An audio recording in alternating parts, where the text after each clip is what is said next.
Hi అండి.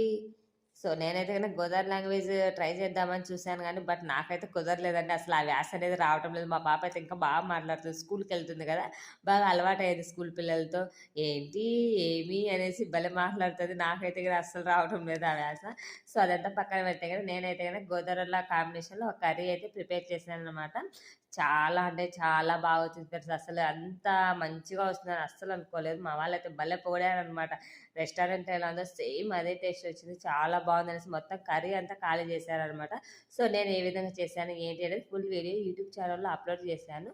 దాని యొక్క లింక్ వచ్చేసి ఇక్కడ ట్యాగ్ చేస్తాను. ఎవరైనా చూడని వాళ్ళు ఉంటే చూడండి. ఇంకా కర్రీ కర్రీ విషయానికొస్తే పచ్చి రొయ్యలు, కోడిగుడ్డండి. మనమైతే సెపరేట్‌గా అలా చేస్తాం కదా! కానీ ఇక్కడైతే కొన్ని కాంబినేషన్‌లలో చేస్తారనమాట. వెజిటబుల్స్ వేసి నాన్ వెజ్ గూడా అలా వండుతా ఉంటారంట. సో, నాకైతే కొన్ని తెలుసుకున్నాను. దాంట్లో ఫస్ట్ ట్రై చేసిన కర్రీ అయితే ఇదనమాట.